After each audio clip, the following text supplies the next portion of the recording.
Bonjour frères et sœurs. Donc le 19 mars, nous célébrons la solennité de Saint Joseph. Dans un instant, je vais vous lire la prière très belle proposée par le diocèse de Paris et par son pasteur, l'archevêque Monseigneur Aupetit, une prière à Saint Joseph dans les circonstances toutes particulières que nous vivons maintenant. On m'a demandé de faire une très courte introduction sur ce grand saint. Il y aurait tellement de choses à dire, c'est inépuisable. Je retiens deux aspects. Le premier, c'est que Joseph a incarné vraiment pour Jésus ce que c'est que la paternité humaine.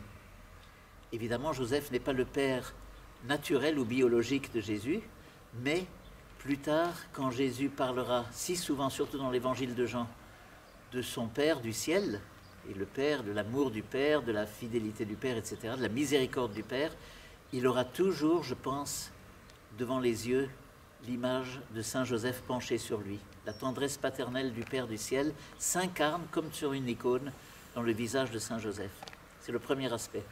Le deuxième aspect qui concerne plus la période très difficile, un peu de combat que nous vivons, eh bien, je m'excuse auprès de ceux qui m'ont déjà entendu là-dessus, je le répète pratiquement chaque année, mais j'ai été très impressionné par un enseignement qu'a donné une de nos sœurs consacrées, qui est retournée vers Dieu, une sœur très chère, Sylvaine Marly, il y a bien des années. Elle fait un parallèle surprenant entre Saint Joseph et Saint Michel Archange. Elle dit que Saint Joseph et Saint Michel, tous les deux sont totalement silencieux. Il n'y a pas de parole de eux qui soit retransmise, qui soit communiquée dans la Bible. Ce sont deux êtres de silence.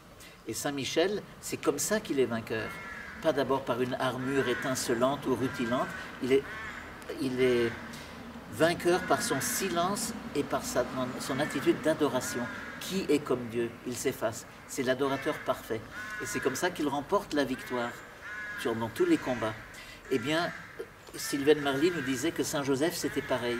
C'est l'homme de l'adoration, du silence. Et c'est ainsi qu'il est constamment à l'écoute et qu'il peut entendre les messages de l'ange qui vient de lui dire « fuis en Égypte », etc. Donc voilà.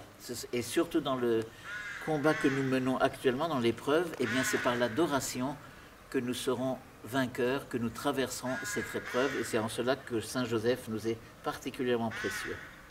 Maintenant, voilà la prière à Saint Joseph, donnée pour ce jeudi 19 mars par Monseigneur Aupetit.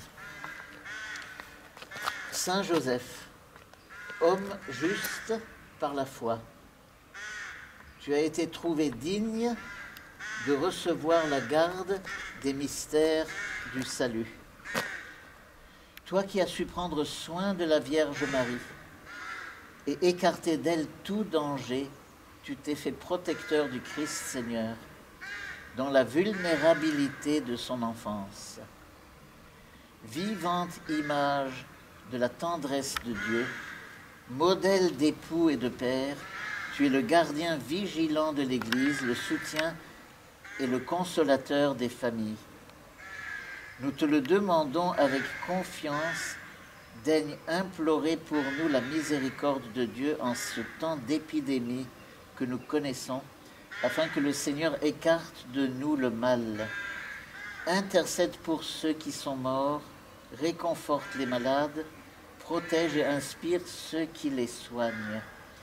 Accorde-nous de demeurer dans la confiance et la paix, et fais que nos cœurs ne se ferment pas aux besoins de nos frères, mais demeurent ouverts à la détresse des hommes, dans un amour de plus en plus sincère et fraternel. Saint Joseph, prie pour nous, garde-nous, protège-nous. Amen. Au nom du Père et du Fils et du Saint-Esprit. Amen.